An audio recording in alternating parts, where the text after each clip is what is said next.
mengolok-olok. Kenapa? Karena boleh jadi yang diolok-olok itu lebih baik dari yang mengolok-olok. Saya Ketua Majelis Keluarga Indonesia. Anggotanya ada di seluruh Indonesia, dari Aceh sampai Papua, bahkan alhamdulillah Hong Kong, Amerika, Singapura, Malaysia, dan sebagian Eropa ada anggota kami. Jumlahnya banyak sekali dan sudah berjalan selama 6 tahun. Dan hampir setiap hari, kami setiap Jumat pagi, kami membuka forum konsultasi untuk datang ke rumah untuk menyelesaikan persoalan-persoalan rumah tangga. Dan yang datang semuanya, hampir semua yang datang, para ibu yang mengadukan suaminya selingkuh. Dan awal mula perselingkuhan itu bukan suaminya, tapi resonansi, curiga, dan frekuensi yang dilemparkan seorang ibu kepada suaminya.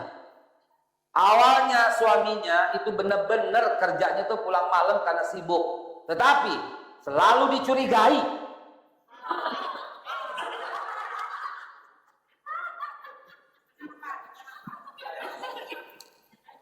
Dicurigai. Ibu jangan macam-macam, Bu. Awalnya dia tuh beneran, tapi ketika ibu mencurigainya, kayaknya dia ada wanita lain nih. Awalnya nggak ada, tapi itu adalah sebuah perintah alam bawah sadar. Namanya subconscious mind. Nama ilmu ini neurotransmitter.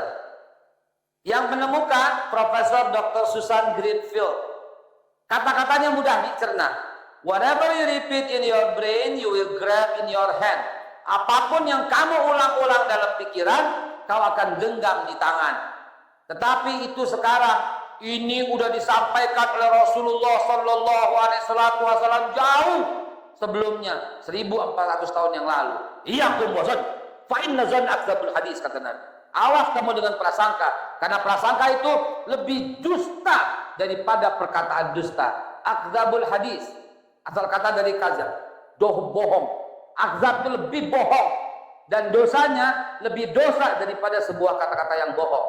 Kan itu kan nggak diucapkan ya, tapi itu akibat dari kerja conscious mind dan subconscious mind.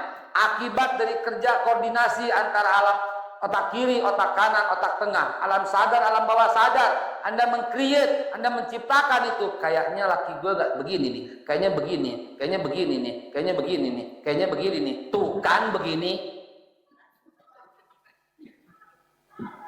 Hati-hati, Bu. Hati-hati, Pak. Enggak, sabar. Bapak aman sekarang. Bu, berprasangka baiklah. Tapi Ustadz, di handphonenya ada. Walaupun di handphonenya ada, tetaplah berprasangka baik, karena dia akan bergeser kembali kepadamu ketika kau serahkan urusan kepada Allah. Emang kamu bisa rubah hatinya? Nggak bisa. Nggak bisa. Kalau begitu, mulai sekarang tetaplah positif, tetaplah berprasangka baik, dan jangan pernah mencari-cari kesalahannya, karena nggak pakai dicari aja dia udah salah.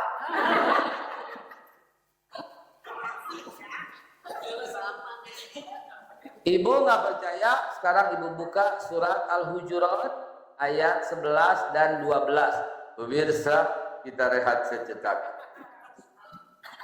Jangan mengolok-olok. Kenapa? Karena boleh jadi yang diolok-olok itu lebih baik dari yang mengolok-olok. Artinya apa? Artinya Allah mengasih ajaran sama kita. Kalau kamu mengolok-olok orang, maka kamu yang bakal kejadian. Kalau ini dihubungkan dengan hadis Nabi, kata Rasulullah, siapa yang memanggil saudaranya hai kafir, dia yang kafir. Kalau kita kiaskan kalimat itu, siapa yang memanggil saudaranya hai munafik, dia yang jadi munafik. Hei pengkhianat, dia yang jadi pengkhianat. Hei murtad, dia yang bakal murtad, bakal kembali. Hai pelit, dia yang bakal jadi pelit. Apalagi itu diucapkan dalam hati, lebih kuat frekuensinya, lebih kuat resonansinya. Kayaknya suamiku selingkuh nih. Jadi karena perintahmu. Hati-hati loh. Baru satu itu. Jangan mengolok-olok. Dua. Janganlah kamu saling mencela satu sama lain, dan janganlah saling menganggap dengan perkara yang buruk. Jangan mencela. Yang kedua, ya selalu puji. Nggak boleh. Haram tulanya lanahi. Pak, juga begitu Pak. Haram mencela Pak. Walaupun dalam hati jangan juga. Apalagi kalau istrimu bertanya, ada orang lagi jalan di mall, Pak, saya sama dia gemukan mana? Jangan jawab. Jangan jawab. Karena saya pengalaman, Bu. Saya pengalaman. Istri saya nanya, Kal, saya sama dia gemukan mana? Saya bilang, bandingin gitu. Gemukan kamu, tega banget sih ya Allah, gitu. Terus saya bilang, enggak sebentar. Gemukan dia, bohong.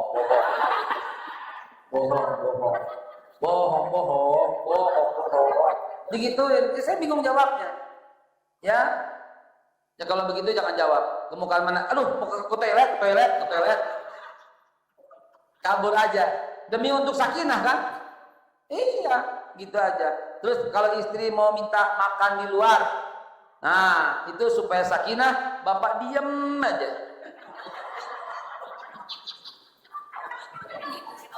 Saya pengalaman, ayo naik mobil, jalan naik mobil nih, gitu kan.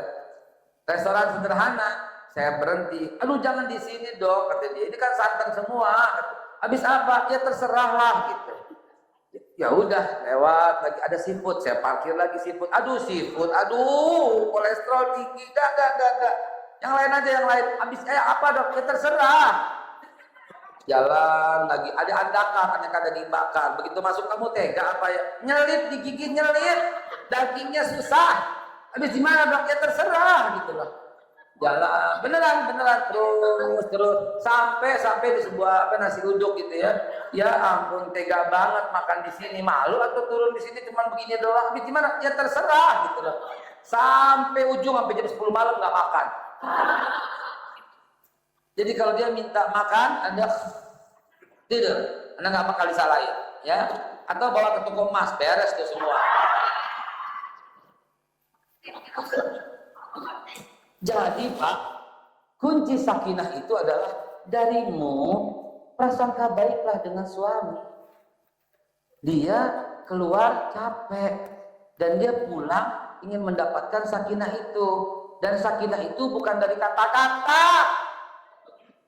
bukan dari sepiring nasi goreng atau kopi yang sedap, dari lembutnya hati. Karena itu paling kuat resonansinya, bukan kata-kata. Ada nggak ibu pernah nggak punya perasaan orangnya sih baik gitu ya, tapi gimana ya saya nggak bisa dekat sama dia? Ada nggak? Hatinya nggak beres. Beneran serius, Bu, Pak, mulailah sakinah itu dengan prasangka baik. Itu kan baru 3 ya Bu ya. Jangan mengolok-olok, jangan mencela, jangan panggil dengan sebutan yang buruk. Mulai hari ini berhenti ngomong cebong, kampret, kadrun. Haram itu ayatnya. Nggak boleh manggil saudaramu, dia kan cebong, dia kan kampret, dia kan kadrun. Haram Pak. Apalagi haram.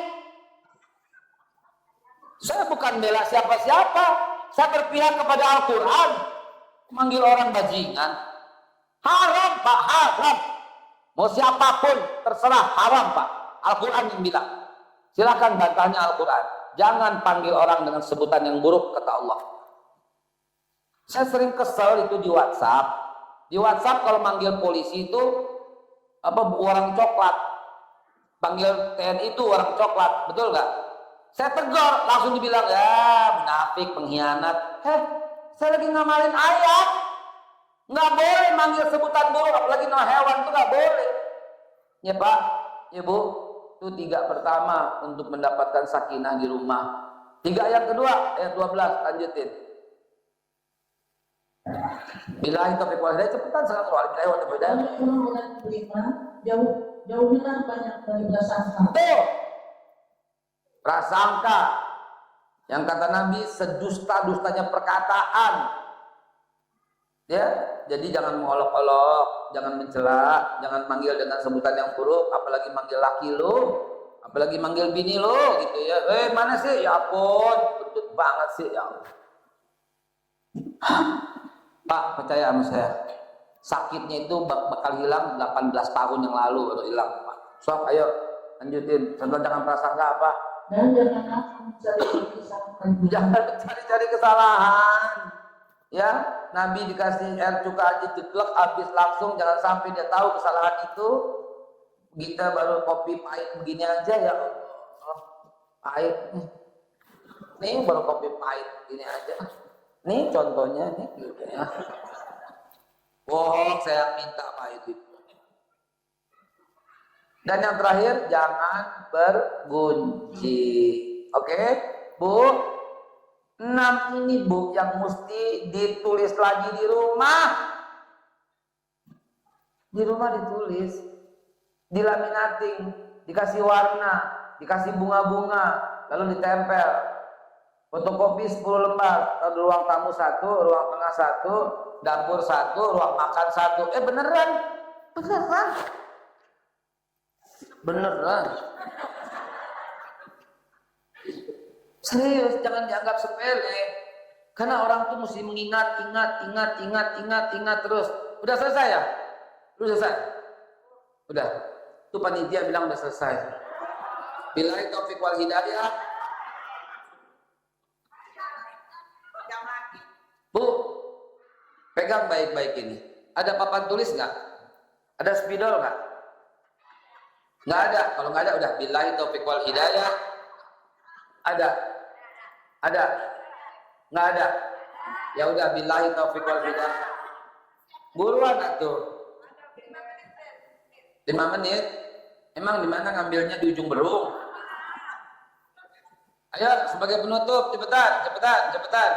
Nih saya tuliskan sesuatu, Ibu. Neng, saya tuliskan sesuatu, Ibu tinggal foto dan cetak di rumah masing-masing. Kalau nggak diarahin takutnya nggak ini ya. Ayo bentar. Nah ya, nih spidolnya aja duluan, saya di tembok ya.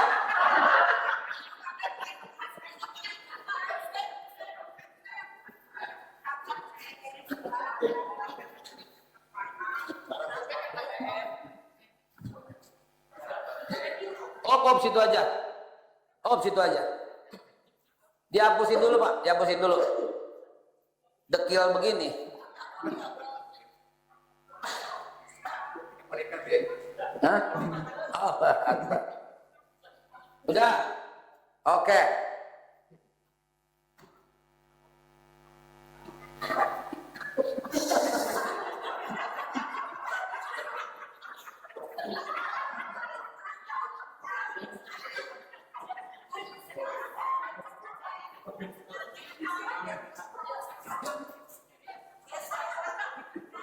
Baik. Nggak nyampe.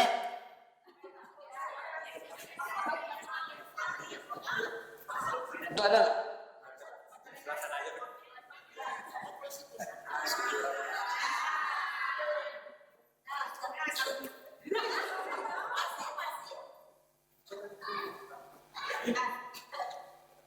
Sok.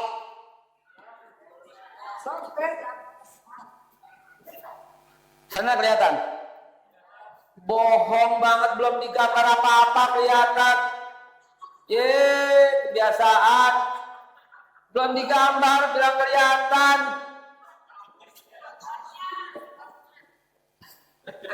Kan saya nulis kelihatan. Belum atuh.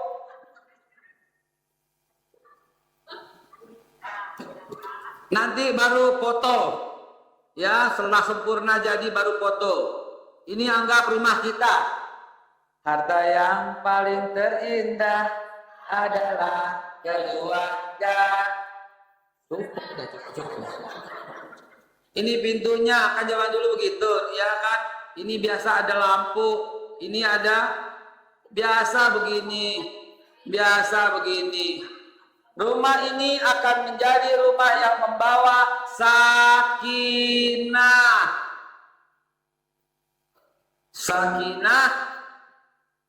mawadah, warahmah. Rumah yang penuh dengan samara ya, sakinah, mawadah, warahmah, rohmah. Samaroh, sakinah, mawadah, warahmah. Apa dong samaroh sama apa yang benar ini? Samara, samawa, sok samawa, oke.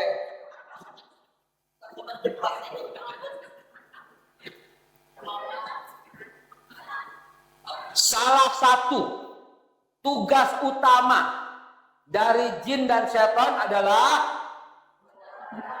memisahkan hubungan suami istri. Itu tugas utama mereka yang ditugaskan oleh, kata Rasulullah, pimpinan daripada jin.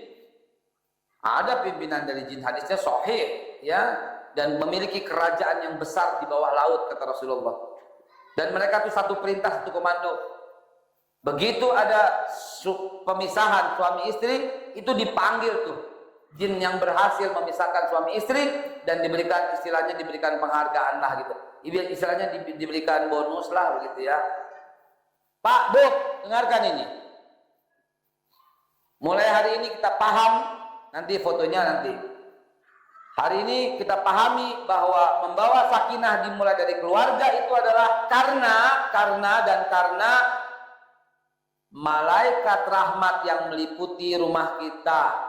Karena dari itu, undanglah malaikat rahmat, dan setelah dia tiba jangan kasih keluar lagi dari rumah kita.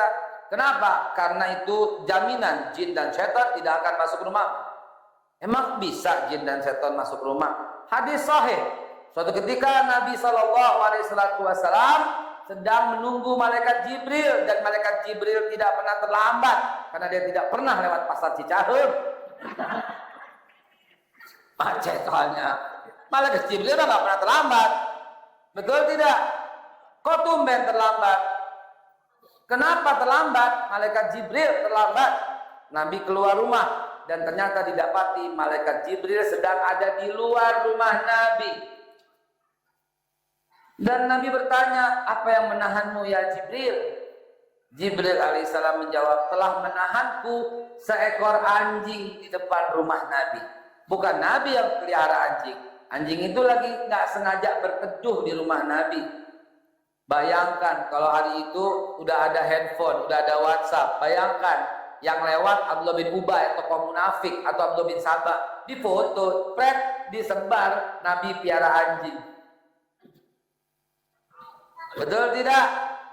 Kurang ajar nggak tuh? Kurang ajar nggak? Pernah terjadi sama saya. Udah tahu? Udah tahu belum kisahnya? Serius? Ya udah nggak usah tahu.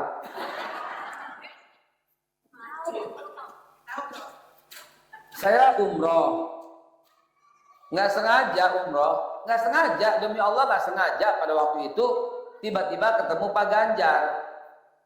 Tahu-tahu beredar di sosmed berita saya ketua tim Ganjaris.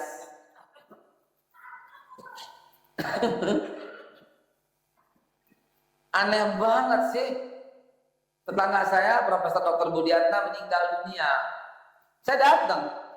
Namanya tetangga meninggal, ya saya datang atuh. Apalagi beliau dekan FISIP UI.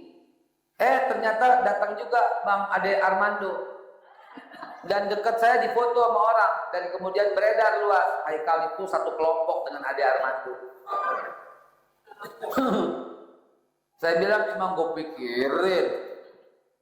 Dan saya doakan semoga yang menebar fitnah itu mendapatkan kemuliaan dunia akhirat, diampuni semua kesalahannya, diberi kekayaan berlimpah, dan akan kembali sadar dan kembali berteman dengan saya. Tolong, kalau doa begitu Pak, sejuk hati ya. Oke, ternyata malaikat Jibril nggak masuk rumah Nabi, nggak mau, dia nggak mau. Oh, udah. Oke, billahi taufiq wal hidayah. Disuruh berhenti itu panitia. Suruh berhenti sama panitia. Panitia masih boleh? 5 menit lagi. Bu. Akhirnya ketika diusir baru malaikat itu mau masuk. Artinya malaikat nggak mau masuk rumah yang ada najis. Malaikat nggak mau masuk rumah yang kotor. Nih temannya jin nih. Bukankah setiap yang kotor dan bau berhimpun jin dan setan di situ? Betul? Hadis sahih. Rumahmu najisnya ada, walaupun di WC kotor. Udah gitu tempatnya bau lagi. Rumah yang najis, kotor, bau, kumuh, berantakan, inilah rumah yang disenangi oleh jin dan setan. Ketika rumahmu begini, nih jin dan setan saya gambarin ya nih.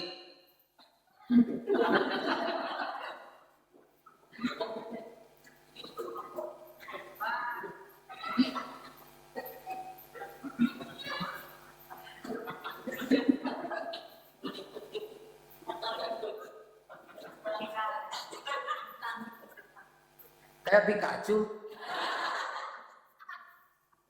Ini nih jin langsung masuk Pak. Langsung dia masuk Pak. Bu, langsung dia masuk. Nah, tempat gue nih. Nah, tempat gue nih. Dan malaikat tahu kalau ada jin dan setan nggak bakal mau masuk.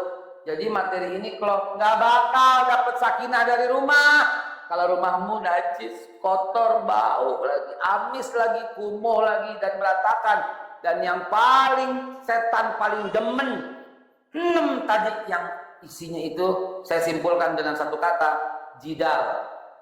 Jidal itu berbantah-bantahan, saling ngejek, saling celak, saling hina, saling prasangka buruk, saling memanggil dengan sebutan yang buruk, saling cari kesalahan dan saling bergunjing. 6 itu namanya jidal. Dan jidal ini 6 itu adalah bergunjing. Mengolok-olok dulu ya.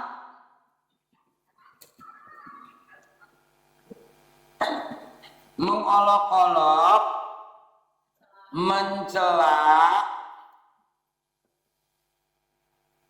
memanggil dengan sebutan buruk, sebutan negatif, sebutan jelek, lalu prasangka,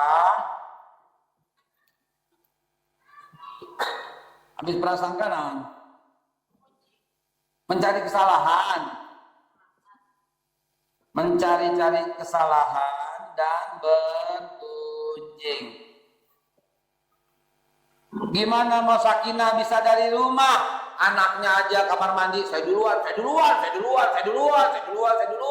Udah jidal. Nih, najis, kotor, bau, kumuh, berantakan, jidal. Inilah yang paling digemari oleh syaitan. Nih, jin. Nih hobi gua nih katanya dia.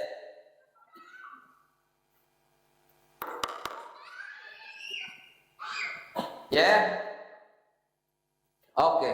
Dan terakhir, supaya malaikat datang ke rumah, Pak Bu MC dan panitia, materi kita apa? Sakinah dari, nih dengerin, Bu, nih sakinahnya. Maka rumahmu harus selalu lawannya najis. Harus selalu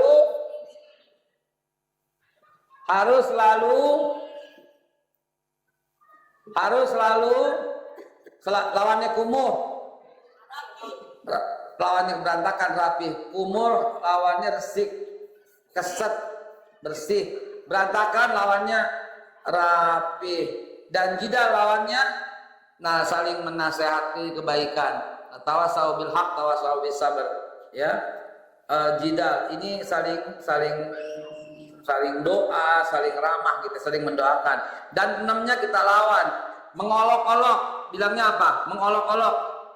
memuji, mencela, membenarkan, saling membenarkan, sebutan buruk,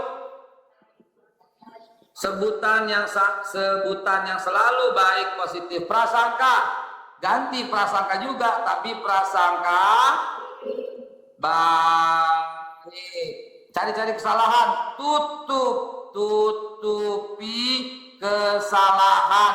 Suami pulang pura-pura nggak tahu, bergunjing, sebutnya apa kalau lawannya bergunjing? Mendoakan. I guarantee you, ini malaikat yang datang. Malaikat gambarnya kumaha ya? Malaikat gambarnya ada sayapnya, oke. Malaikat gambarnya ada ininya, gitu ya. Malaikat ininya gitu ya, malaikat gitu ya, malaikat naon sih? Ada sayapnya, kayak kupu-kupu ya. Ada sayapnya pokoknya ya, ada sayapnya pokoknya ada, ya kayak kupu-kupu lah gitu ya. Iya, pokoknya ada sayapnya. Malaikat yang datang, Bu, inilah yang membawa apa? Sakinah, mawadah, warahmah. Yang dibawa sama jin, kesimpulan, tutup. Yang dibawa sama jin apa? Keributan. Yang dibawa oleh jin dan setan, kekurangan. Selalu kurang aja. Kekurangan, keributan. Sial, garis miring apes, sial, ini keributan dan perceraian tuh yang dibawa oleh jin dan setan. Sedangkan yang dibawa oleh malaikat adalah keributan, ketentraman, kekurangan, kecukupan,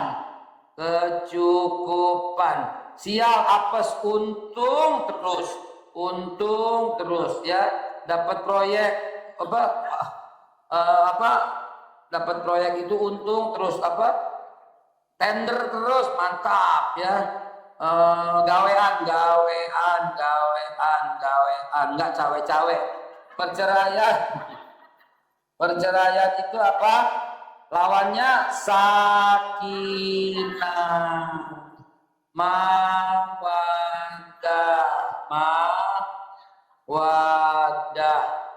warahmah. Alhamdulillah, sok foto, tanda tangan dulu, seret, tanda tangan,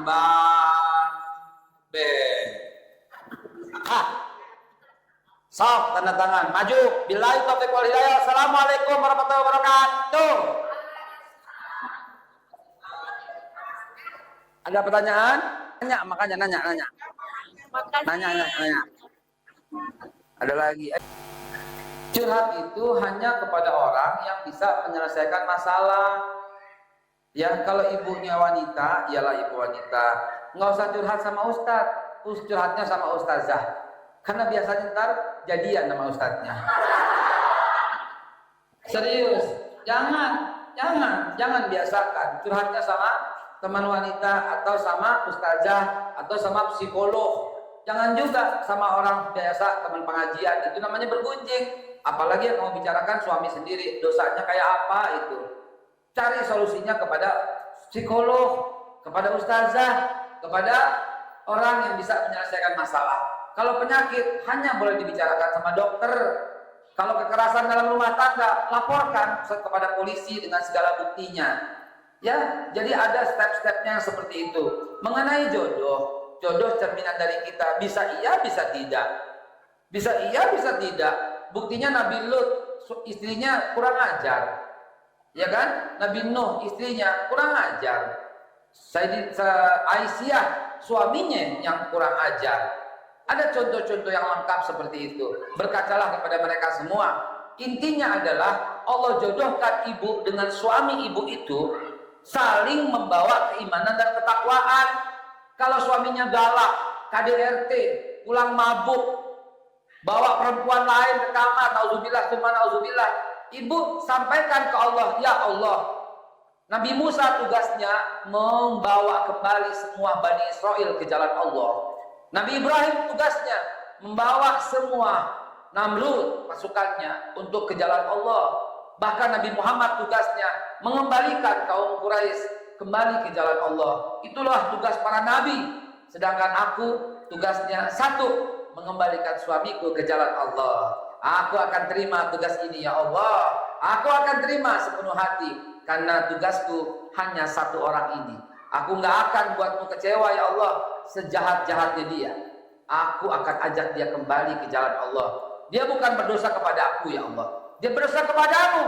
Apalah aku nggak bakal sakit hati ketika diselingkuhi, nggak bakal, karena yang buat aku kecewa ketika engkau menjauh dariku ya Allah. Dia nggak apa-apa, itulah kelakuannya yang rendah, tapi ajak dia kembali ke jalanmu ya Allah. Tiupkan air yang sudah ibu bacakan dengan surat Yasin dan Ar-Rahman, yang ibu bacakan dengan Al-Baqarah 4 ayat, 3 ayat, 3 ayat, 10 ayat, depan, tengah, dan akhir.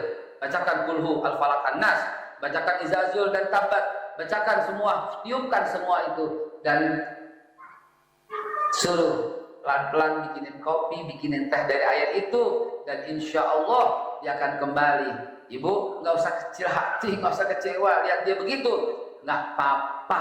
Kecuali dia lakukan kekerasan fisik, ibu boleh lapor kepada polisi. Dan sebelum ibu lapor kepada ustazah, kepada psikolog, lapor dulu kepada Allah Subhanahu wa Ta'ala. Ya Allah, Engkaulah yang menentukan dia jodohku. Ku yakin sekali hanya aku satu-satunya yang bisa mengembalikan dia ke jalanmu. Gitu.